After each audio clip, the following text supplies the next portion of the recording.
Hay semanas en que el escándalo más ruidoso no es el más importante. Y la semana en que México se paralizó debatiendo rituales satánicos, testimonios de reclusos y cajas con tierra de cementerio fue exactamente ese tipo de semana. El ruido era tan alto, tan constante, tan omnipresente en cada pantalla y cada conversación, que casi nadie prestó suficiente atención a lo que estaba ocurriendo justo al lado.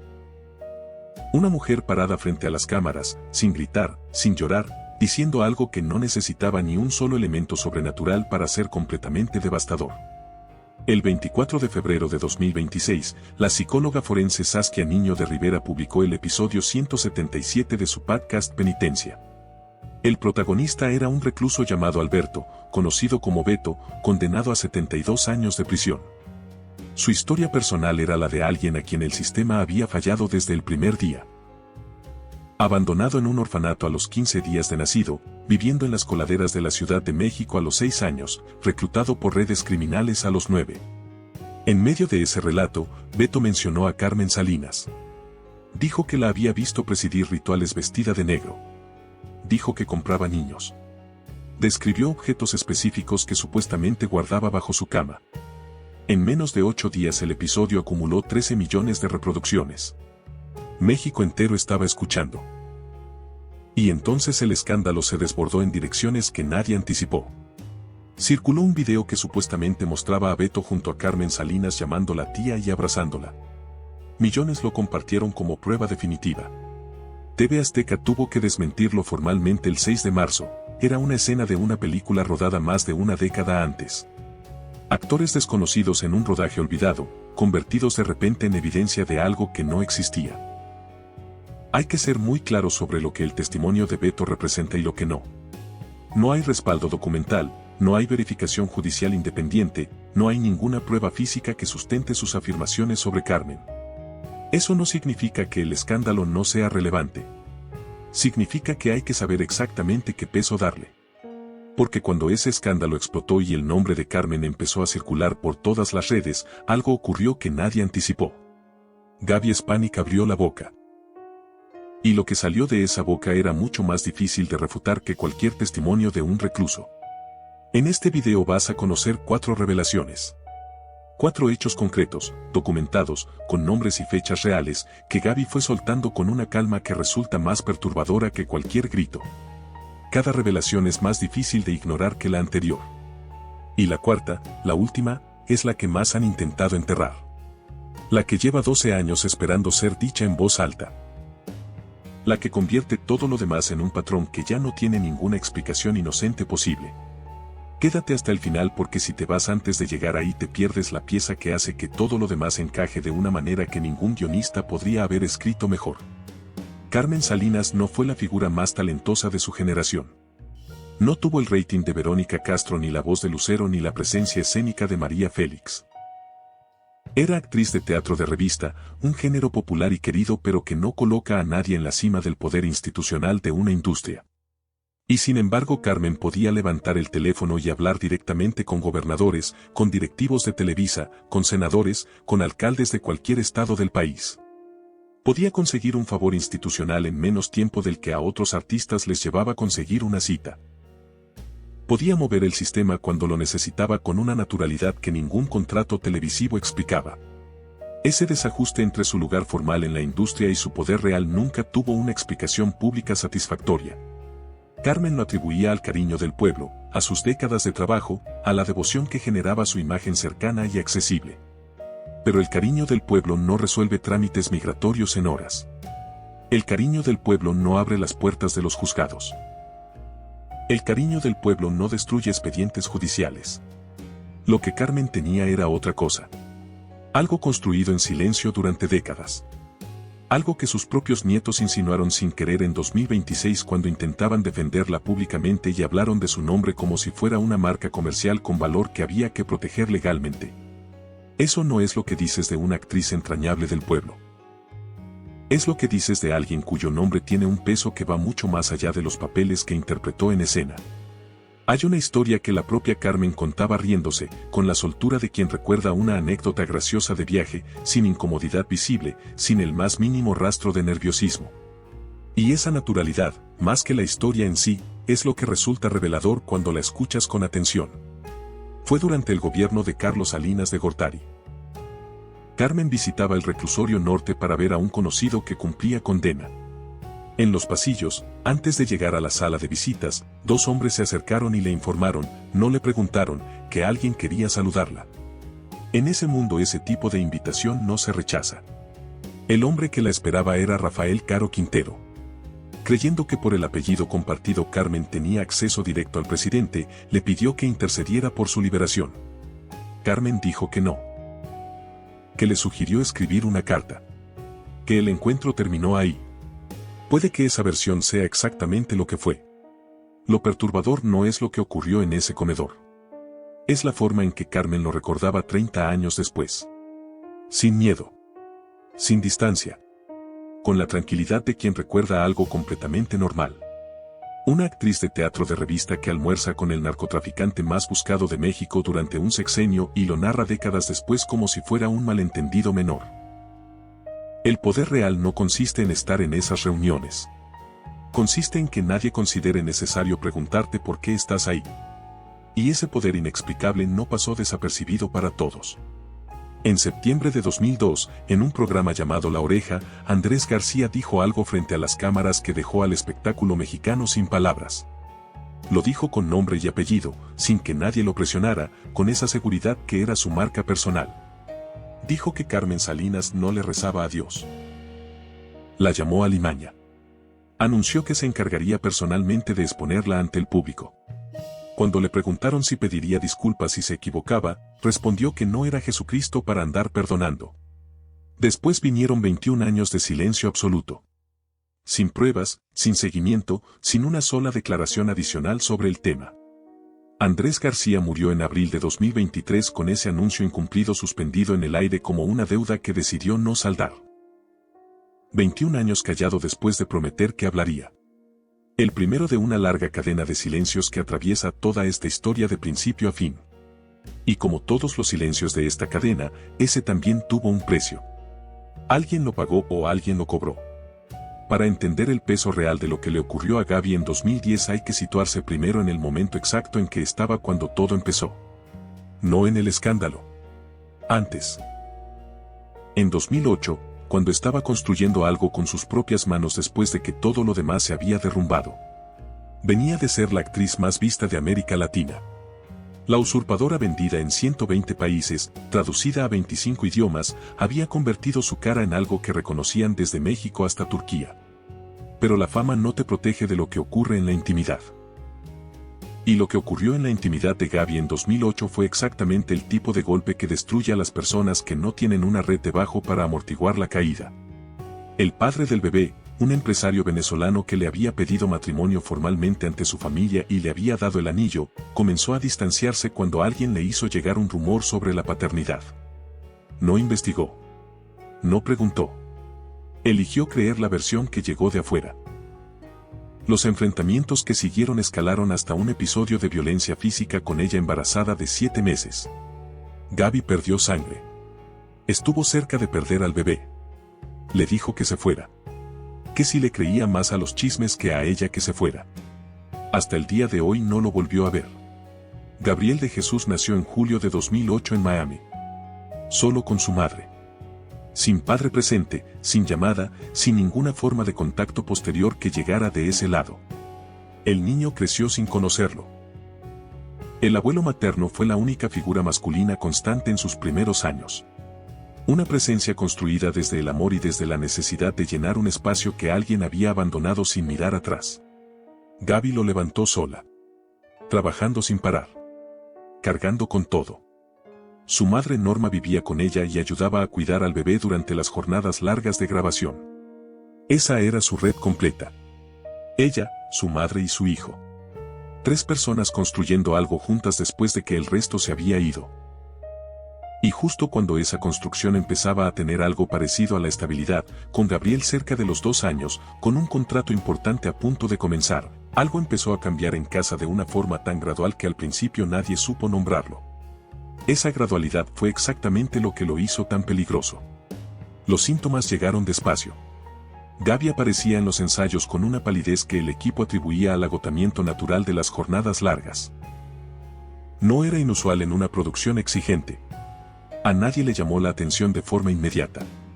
Su madre Norma tenía náuseas que achacó a algo que había comido. La niñera se sentía mareada desde hacía días, pero tampoco le había dado mayor importancia. Y el pequeño Gabriel, que no había cumplido 2 años, vomitó una mañana y luego otra vez esa misma tarde. Fue cuando los 4 llegaron juntos a urgencias, cada uno en un estado diferente de deterioro, cuando los médicos empezaron a hacer las preguntas que cambian la lectura de todo. ¿Qué habían comido? ¿Habían estado en algún lugar particular? ¿Había alguien más en la casa? Y mientras respondían llegaron los resultados de los primeros análisis. Sulfuro de amonio en la sangre de todos ellos. En la sangre de un bebé de menos de 2 años. El silencio en esa sala de urgencias debió de ser el tipo de silencio que se queda grabado para siempre. Porque sulfuro de amonio no aparece simultáneamente en 4 personas que viven bajo el mismo techo por accidente. No es algo que se ingiere sin querer. No es algo que se acumula en la sangre de forma natural. Alguien lo había puesto ahí deliberadamente. Alguien que estaba en esa casa todos los días y que sabía exactamente lo que estaba haciendo. La investigación fue rápida y contundente. En la habitación y en el bolso personal de la asistente argentina de Gaby, Marcia Celeste Fernández, de 24 años, encontraron ampollas con esa misma sustancia. Era la única persona de la casa que no presentaba síntomas. La única. Fue detenida esa misma noche. 4 personas con veneno en la sangre. Un bebé de menos de 2 años entre ellas. Y la única persona sin síntomas era quien tenía las ampollas en el bolso.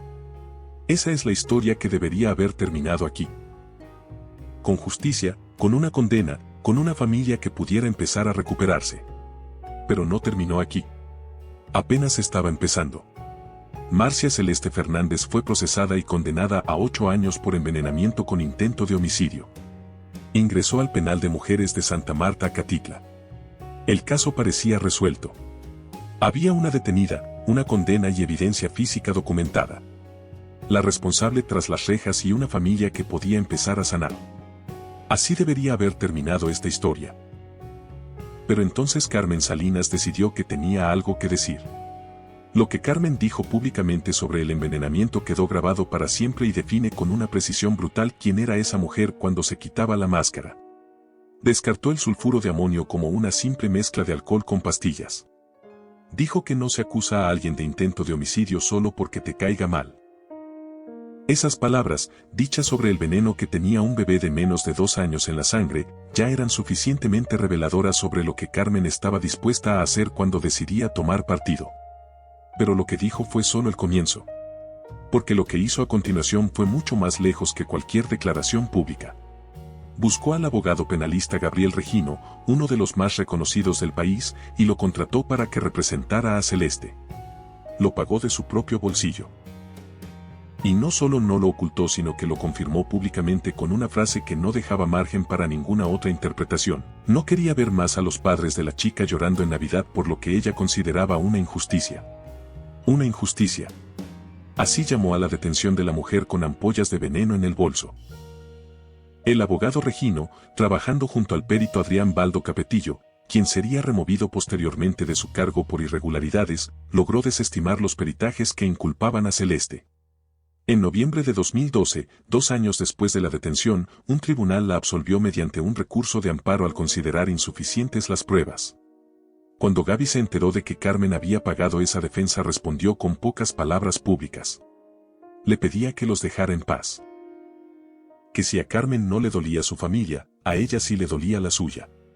Y especialmente su bebé, que cuando ocurrió el envenenamiento ni siquiera había cumplido los 2 años. La respuesta de Carmen fue preguntarle por qué se lo tomaba tan a pecho. Guarda esa frase. Vas a necesitarla más adelante. Porque cuando llegues al final de esta historia esa pregunta va a tener un peso completamente diferente al que tiene ahora. El día que Celeste salió del penal de Santa Marta, Acatitla, Carmen Salinas estaba esperando en la puerta. Eso solo ya dice algo. Pero lo que dice mucho más es cómo estaba esperando. No llegó sola. No llegó con las manos vacías. No llegó a improvisar nada. Llegó con el abogado que había pagado, con los documentos migratorios de Celeste ya completamente gestionados de antemano, con todo absolutamente resuelto antes de que Celeste pusiera un pie en la calle. Sin una sola hora de incertidumbre. Sin un solo trámite pendiente. Sin ningún cabo suelto de ningún tipo. Celeste era argentina. Su situación migratoria en México era completamente irregular después de 2 años en prisión. Eso no fue obstáculo. Carmen había contratado un segundo abogado específicamente para resolver esos papeles. 2 abogados, regularización migratoria completa, todo listo antes de que se abriera la puerta. Celeste salió y no tuvo que preocuparse por absolutamente nada. Carmen lo había gestionado todo con una anticipación y una coordinación que no se improvisa en horas.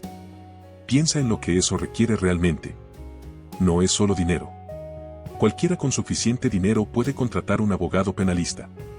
Lo que no cualquiera puede hacer es tener los papeles migratorios de una ciudadana extranjera con situación irregular completamente resueltos antes de que salga de la cárcel. Eso requiere contactos específicos en lugares específicos. Requiere llamadas que se contestan de inmediato. Requiere el tipo de favor que no se consigue en una ventanilla sino en una conversación privada con alguien que te debe algo que nunca va a aparecer en ningún documento oficial. Atención. Aquí llega la primera revelación. Lo que Carmen hizo el día que Celeste salió no fue un gesto de generosidad espontánea. Fue la demostración más clara y documentada de algo que esta historia lleva décadas sin poder nombrar con precisión. Carmen Salinas tenía acceso a partes del sistema que no se compran con talento ni con audiencia. Se compran con favores.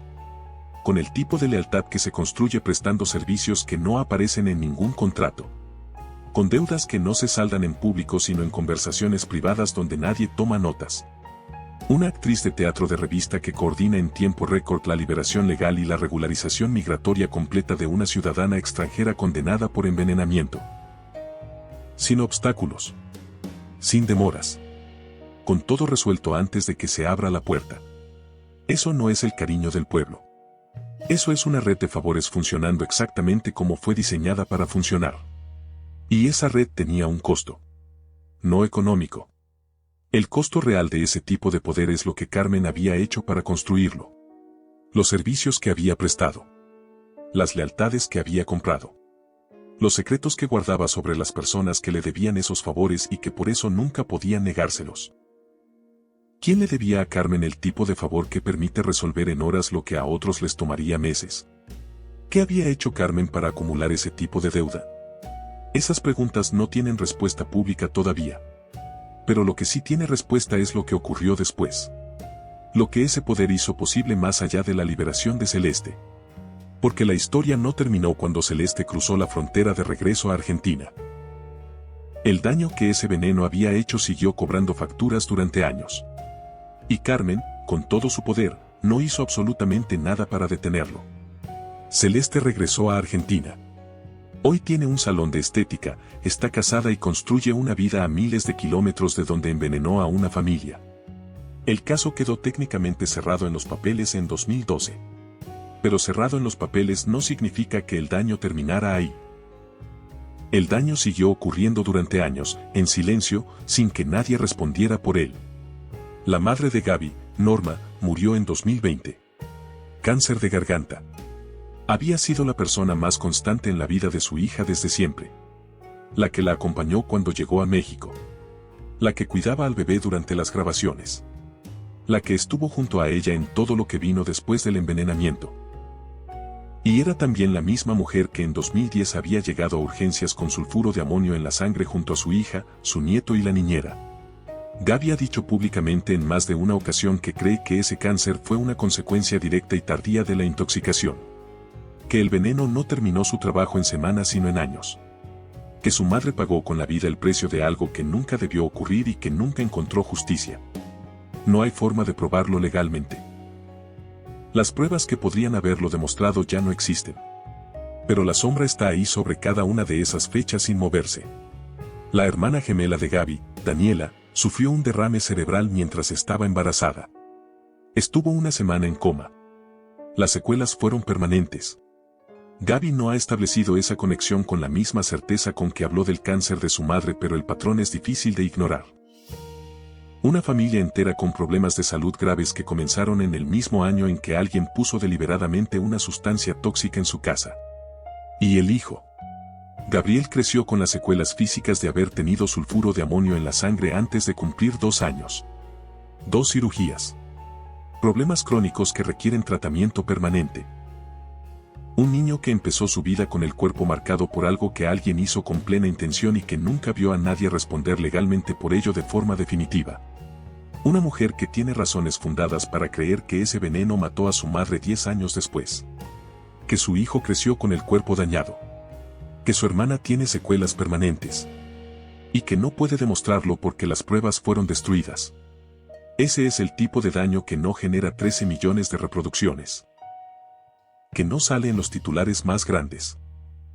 Que se queda en el silencio de una casa donde una madre ya no está y un hijo creció sabiendo que algo le hicieron antes de que pudiera entender lo que eso significaba. La carrera de Gaby después del caso del envenenamiento no se recuperó. No de inmediato. No durante años. Y la forma en que no se recuperó dice tanto como cualquier dato concreto. En 2010, en pleno escándalo, firmó con TV Azteca. Grabó Emperatriz en 2011, que según sus propias declaraciones fue la telenovela más vendida de la cadena ese año. El producto funcionó. Los números lo respaldaban. Y entonces en lugar de recibir el siguiente proyecto contemplado en su contrato de 5 años llegó el silencio. Casi 3 años cobrando una exclusividad mensual reducida sin proyectos asignados. Sin explicación oficial. Sin comunicado. Sin ninguna razón documentada que justificara que la protagonista de su telenovela más exitosa de ese periodo no tuviera trabajo asignado durante casi 3 años. En 2014 le cancelaron el contrato un año antes de que venciera. Gaby lo reveló en 2016 cuando decidió demandar a la televisora por despido injustificado. La demanda se resolvió en febrero de 2017 con una carta de liberación y un acuerdo cuyos términos económicos nunca se hicieron públicos. Después vinieron años de trabajos esporádicos, participaciones especiales, teatro, proyectos en otros países. Desde La Usurpadora en 1998 hasta 2021, 23 años sin protagonizar una telenovela en Televisa. La actriz más vista de América Latina durante varios años, vendida en 120 países, traducida a 25 idiomas, sin un protagónico en la cadena que la lanzó durante más de 2 décadas. No hay un documento que vincule ese silencio industrial directamente con la intervención de Carmen Salinas. Pero el calendario tiene una lógica que es muy difícil de ignorar. El escándalo ocurrió en 2010. Carmen intervino activamente ese mismo año a favor de Celeste. Y las puertas de las grandes cadenas mexicanas no volvieron a abrirse para Gaby de la misma manera. El silencio de una industria que decide no hacer preguntas también es una forma de participar. Y ese silencio estaba a punto de volverse mucho más concreto y mucho más difícil de explicar. En junio de 2019, el conductor Gustavo Adolfo Infante hizo declaraciones públicas sobre Gaby en su programa que ella consideró una humillación deliberada. La demandó por daño moral. Lo que siguió fue una guerra legal de 4 años de una intensidad que pocas peleas mediáticas en México han alcanzado.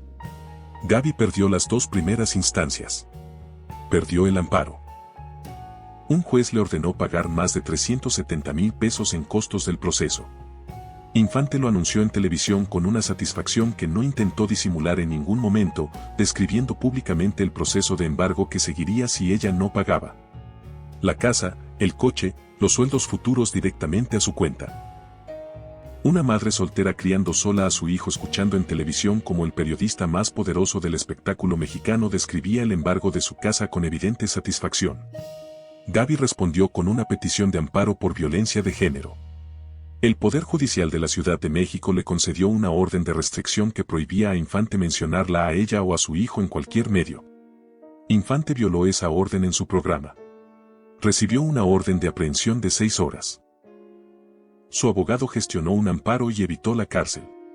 4 años de embargos amenazados, órdenes de restricción y órdenes de aprehensión. Pagó finalmente la indemnización en diciembre de 2022 después de agotar todas las instancias legales disponibles. Ese mismo hombre, en febrero de 2026, se convirtió en el principal escudo mediático del legado de Carmen Salinas. Salió en televisión a defenderla. Recibió información directa de la familia. Llamó desequilibrado a Emiliano Aguilar desde la misma pantalla donde había atacado a Gaby durante años.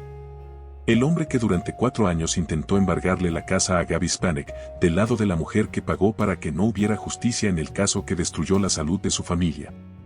Esa conexión no es accidental. Es el mapa del poder real en esta industria dibujado con una claridad que no necesita interpretación. Y ese mapa tiene una pieza central que todavía no hemos revelado. Una pieza que demuestra que el poder de Carmen no se limitó a mover abogados y contactos. Llegó hasta algo mucho más concreto. Algo con fecha y con nombre. Algo que debería haber sido imposible y que sin embargo ocurrió en 2013 sin que nadie respondiera por ello en 12 años. Atención. Aquí llega la segunda revelación. En 2013, el expediente judicial del caso fue destruido. No se extravió. No se archivó en algún depósito olvidado de los juzgados. No desapareció por negligencia administrativa. Fue quemado ilegalmente. El caso había quedado técnicamente abierto tras la absolución de Celeste en 2012, en el sentido de que podían incorporarse nuevas pruebas si éstas aparecían. Era un expediente de intento de homicidio con evidencia química documentada, con un perito posteriormente removido de su cargo por irregularidades, con una condena revertida en circunstancias que nunca quedaron del todo claras. Un expediente que seguía ahí esperando.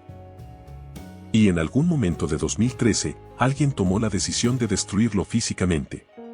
Gaby lo reveló en marzo de 2026 con una serenidad que resultaba más perturbadora que cualquier acusación en voz alta. Dijo que su caso no está cerrado legalmente pero que el expediente físico fue quemado. Que su equipo legal está metiendo una resolución porque el caso sigue abierto en términos jurídicos pero el expediente no existe. Que están averiguando quién lo ordenó.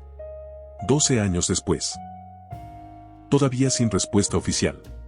Destruir un expediente judicial en México no es algo que cualquiera pueda hacer. No se trata de acceder a un archivo y quemar papeles. Requiere conocer a las personas correctas en los lugares correctos y tener sobre ellas el tipo de influencia que no se consigue con contratos de televisión ni con el cariño del pueblo.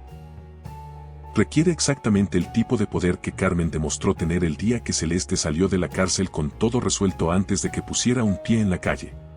¿Quién ordenó quemar ese expediente? ¿A quién beneficiaba que desapareciera? ¿Y por qué 12 años después nadie con autoridad para investigarlo lo ha hecho todavía? Esas preguntas no tienen respuesta oficial. Pero lo que sí tiene respuesta, lo que sí se sabe con absoluta certeza, es algo que hace que esas preguntas sean todavía más difíciles de ignorar. Porque hay algo que Carmen sabía. Algo que reconoció en privado. Y la decisión que tomó con ese conocimiento es la más perturbadora de toda esta historia. Julio de 2021. 4 meses antes del derrame cerebral que dejaría a Carmen en estado vegetativo, grabó en su canal de YouTube una entrevista con su ahijada artística, una cantante de música regional mexicana de 21 años llamada Irma Lidia. La acompañaba su marido, un abogado de 79 años con vínculos en círculos eclesiásticos y políticos de la Ciudad de México. En los 50 minutos que duró esa entrevista, Carmen elogió al marido al menos 4 veces. No de pasada. Con un vocabulario que subía de intensidad en cada mención. Lo llamó caballero. Ser humano increíble. Atento. Educado. El último elogio lo dirigió directamente a él mirando a cámara, sabiendo que lo vería, con la certeza de quien sabe que sus palabras tienen peso y los distribuye con precisión. 4 meses después, en diciembre de 2021, Irma Lidia denunció violencia familiar. En abril de 2022 intentaba divorciarse. Y el 23 de junio de 2022, en un restaurante de la Colonia del Valle, ese hombre sacó un arma y le disparó 3 veces frente a otros comensales. 2 impactos en el tórax, 1 en la cabeza. Irma Lidia tenía 21 años. Carmen había muerto 6 meses antes. Sus palabras llamando caballero al feminicida quedaron grabadas en YouTube para siempre. Esta parte de la historia no requiere ningún elemento sobrenatural para ser completamente oscura. Es documentada, verificable y perturbadora precisamente porque tiene 2 lecturas igual de incómodas. O Carmen sabía lo que ocurría dentro de ese matrimonio y eligió no decir nada porque incomodar al marido de su ahijada no valía el costo social para ella. O nadie a su alrededor se lo dijo porque en ese mundo nadie dice en voz alta lo que puede incomodar a quien tiene el poder. Ambas posibilidades dicen algo sobre cómo funcionaba ese entorno. Y ese entorno es el mismo que durante años tomó decisiones que destruyeron sistemáticamente la vida de Gaby y de su familia. Pero lo que viene ahora es diferente a todo lo que hemos contado hasta aquí. Porque hasta este punto hemos hablado de lo que Carmen hizo, de los favores que movió, del poder que ejerció, del daño que causó. Lo que viene ahora es lo que Carmen sabía, lo que reconoció en privado, y la decisión que tomó con ese conocimiento pleno de la verdad. Hay un patrón que atraviesa toda esta historia de principio a fin y que es más importante que cualquier acusación concreta. Una cadena de silencios que conecta a personas distintas en momentos distintos tomando la misma decisión una y otra vez. Y para entender el peso de lo que viene en la próxima revelación necesitas ver esa cadena completa. Andrés García prometió en 2002 desenmascararla y cayó 21 años hasta morir. Pedro Romero grabó un video señalando a Carmen y mencionando otros nombres enormes del espectáculo y desapareció del debate público. Personas que normalmente salen a los medios por cualquier motivo, que no se quedan calladas ante nada, guardaron silencio absoluto cuando el escándalo de 2026 explotó. Ni para negarlo, ni para exigir explicaciones, ni para decir una sola palabra. El perito Baldo Capetillo fue removido de su cargo por irregularidades, pero nunca explicó públicamente qué pasó específicamente en el caso del envenenamiento. Alguien destruyó un expediente judicial en 2013 y 12 años después todavía nadie sabe oficialmente quién fue ni ha respondido por ello. Y cuando el escándalo de 2026 explotó, la respuesta coordinada en defensa del legado de Carmen llegó en menos de 72 horas. Los portavoces correctos en los programas correctos diciendo las cosas correctas. Figuras del espectáculo defendiendo la devoción católica de Carmen, su corazón generoso, su imagen de mujer del pueblo. Los nietos en entrevistas. Todo perfectamente distribuido. Y ninguno de esos portavoces respondió sobre el expediente quemado. Ninguno respondió sobre el abogado pagado. Ninguno respondió sobre los hechos documentados. Defendieron la imagen. Porque no hay defensa posible para los hechos. Solo silencio. Y en esta historia el silencio siempre ha significado lo mismo. Cada silencio en esta cadena tiene un precio. Alguien lo pagó o alguien lo cobró. Y el silencio que más duele de todos es el que viene ahora. Porque es el de la persona que tenía toda la información, todo el poder y toda la capacidad de cambiar el rumbo de esta historia con una sola frase. Y eligió no hacerlo. Atención. Aquí llega la tercera revelación. Esta es la más perturbadora de todas. No porque venga de una fuente anónima ni de un testimonio sin respaldo, sino porque viene de la propia Carmen Salinas. En algún momento entre la liberación de Celeste en 2012 y la muerte de Carmen en 2021, una periodista que conocía bien a ambas tuvo una conversación privada con Carmen. Sin cámaras. Sin grabaciones. Sin que hubiera nada en juego para ninguna de las dos en ese momento. Y en esa conversación, sin presión externa de ningún tipo, Carmen reconoció que Celeste era culpable. Que Gaby tenía razón desde el principio. Que se había equivocado al intervenir y al pagar esa defensa. Que se arrepentía. Y luego dijo lo que más duele. Que no iba a decirlo públicamente. Que no quería. Que no quería doblar las manitas. La periodista se lo transmitió a Gaby. Y Gaby lo guardó durante años. No lo filtró a ningún medio. No lo usó como munición en ninguno de los momentos en que habría podido hacerlo. Lo cargó sola con el mismo silencio con que había cargado el expediente quemado, la muerte de su madre, los años sin carrera y los 4 años de guerra judicial con Infante. Hasta que en 2026 decidió que ese dato también tenía que quedar registrado. Ahora detente y piensa en lo que eso significa realmente. Carmen sabía. No llegó a una conclusión tardía. No lo descubrió en sus últimos días. Lo sabía con la suficiente claridad como para decirlo en voz alta ante alguien de confianza. Y tomó la decisión consciente y deliberada de guardarlo para sí porque reconocerlo públicamente le costaría demasiado a la imagen que había construido durante décadas. No fue ignorancia. No fue olvido. Fue una elección tomada con pleno conocimiento de todo lo que esa elección le costaba a otra persona. Y esa elección tiene un peso que se vuelve insoportable cuando recuerdas el momento exacto en que fue tomada. Para cuando Carmen se arrepintió en privado, la madre de Gaby ya había muerto. El hijo de Gaby ya cargaba con secuelas físicas permanentes. El expediente llevaba años quemado. Todo el daño ya estaba hecho. Lo único que Carmen podía ofrecer a esas alturas era la verdad. Solo eso. Sin consecuencias legales reales para ella porque el expediente estaba destruido. Solo el orgullo. Y eligió no pagarlo. ¿Recuerdas la frase que te pedí que guardaras en el capítulo 5? La de Carmen preguntándole a Gaby por qué se lo tomaba tan a pecho. Ahora ya sabes que Carmen siempre supo exactamente por qué Gaby tenía todas las razones del mundo para tomárselo a pecho. Y eligió hacer esa pregunta de todas formas. Pero la historia todavía no ha terminado. Porque el silencio de Carmen no fue un secreto guardado entre dos personas. Fue un silencio compartido. Administrado. Protegido por más de una persona que también sabía la verdad y también eligió no decirla. Para llegar a la cuarta revelación necesitas ver primero la imagen completa de lo que Gaby Spanek construyó, perdió y volvió a construir durante estos 15 años.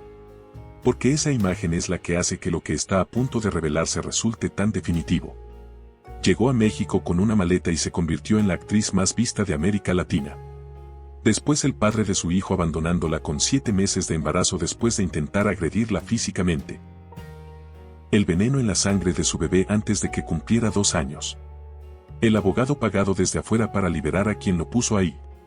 Los años de carrera destruidos en silencio sin que ninguna cadena lo confirmara oficialmente. El expediente quemado en 2013. La madre muerta en 2020. El hijo operado 2 veces. 4 años de guerra judicial con el hombre que en 2026 defiende en televisión el legado de Carmen Salinas.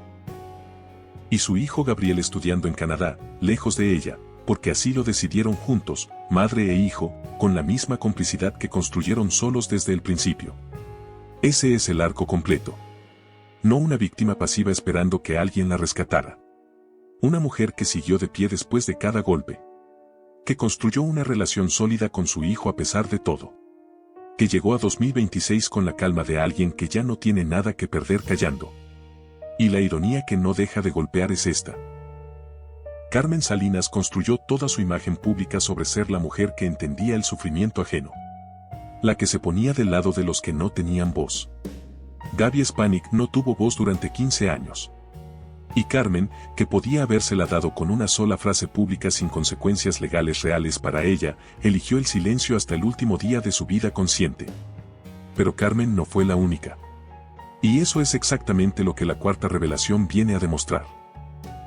Cuando el escándalo de 2026 explotó y el nombre de Carmen empezó a circular en todas las redes, algo ocurrió que resultaba llamativo incluso para quienes conocen bien cómo funciona esta industria. En menos de 72 horas desde la viralización del audio de Beto, los portavoces correctos estaban en los programas correctos diciendo las cosas correctas. Figuras del espectáculo salieron a defender la devoción católica de Carmen, su corazón generoso, su imagen de mujer cercana al pueblo. Los nietos aparecieron en entrevistas. La bioserie en preproducción fue mencionada como contrapeso positivo al escándalo. Todo perfectamente distribuido. Todo en los canales correctos con los mensajes correctos. Una coordinación que no se improvisa en 72 horas. Una coordinación que existe porque la red que la sostiene lleva décadas funcionando. Y ninguno de esos portavoces, ni uno solo, respondió sobre el expediente quemado. Ninguno respondió sobre el abogado pagado. Ninguno respondió sobre el arrepentimiento que Carmen eligió guardar en privado. Ninguno respondió sobre Irma Lidia y los 4 elogios al feminicida. Defendieron la imagen. No respondieron sobre los hechos documentados. Porque no hay defensa posible para esos hechos. Solo silencio. El mismo silencio de siempre. El que protegió a Carmen en vida y que seguía protegiéndola después de la muerte. Gustavo Adolfo Infante, el hombre que durante 4 años intentó embargarle la casa a Gaby Spanek, fue uno de los escudos mediáticos más activos del legado de Carmen. Salió en televisión a defenderla, llamó desequilibrado a Emiliano Aguilar, recibió información directa de la familia. El mapa del poder dibujándose a sí mismo en tiempo real para que cualquiera que quisiera verlo pudiera hacerlo con total claridad. Pero dentro de ese mapa había una pieza que nadie había nombrado todavía. Una pieza que Gaby guardó durante años con el mismo silencio con que guardó todo lo demás. Y que en marzo de 2026 decidió que también tenía que quedar registrada. Atención. Aquí llega la cuarta revelación. La última. La que más han intentado enterrar y la que cierra el círculo de una manera que ya no deja ningún ángulo sin explicar. Cuando Gaby habló en marzo de 2026 frente a las cámaras de primera mano, enumeró los hechos con la precisión de alguien que los ha cargado durante 15 años y los conoce de memoria. Y al final de esa enumeración añadió algo que nadie esperaba. Algo que no había dicho en ninguna entrevista anterior. Dijo que el periodista Gabo Cuevas, el mismo que en 2026 se convirtió en uno de los principales escudos mediáticos del legado de Carmen, uno de los que salió a defenderla públicamente cuando el escándalo explotó, había reconocido en privado, en vida de Carmen, que Spanik tenía razón sobre el caso de Celeste. Que era una joyita. Que Carmen se arrepentía de haberla apoyado.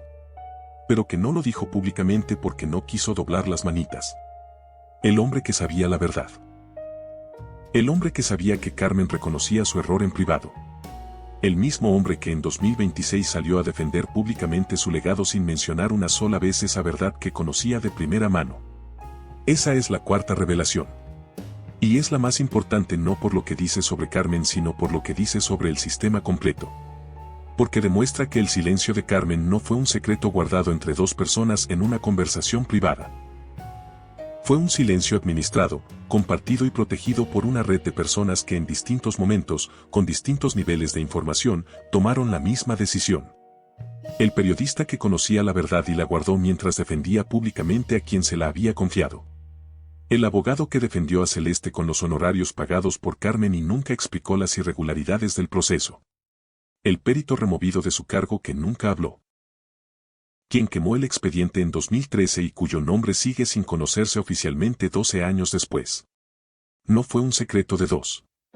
Fue una arquitectura de silencio construida y mantenida por múltiples personas que eligieron el mismo lado una y otra vez. Y en el centro de esa arquitectura, durante décadas, Carmen Salinas construyendo su legado sobre una verdad que reconocía en privado y administraba con la precisión de quien sabe exactamente el valor de lo que guarda. Al final de todo lo que hemos contado, Gaby dijo algo frente a las cámaras que cerró el círculo de una manera que ningún guionista podría haber escrito mejor. Dijo que siempre la había respetado. Que nunca entendió por qué le tenía tanto odio a ella y a su familia. Y que Dios la tuviera en su santa gloria. La misma fórmula de perdón que Carmen usaba con sus propios enemigos en vida, de vuelta con exactamente las mismas palabras por la mujer a la que más daño le hizo. En esa frase están 15 años de dolor, la dignidad que nunca perdió y el perdón que Carmen nunca pidió pero que Gaby decidió dar de todas formas. Sin rabia. Sin condiciones. Con la serenidad de alguien que ya no necesita nada de la persona que le debe todo. El expediente quemado sigue sin investigarse oficialmente. La pregunta que lleva 12 años sin respuesta sigue ahí. ¿Quién lo ordenó y por qué nadie con autoridad para investigarlo lo ha hecho todavía?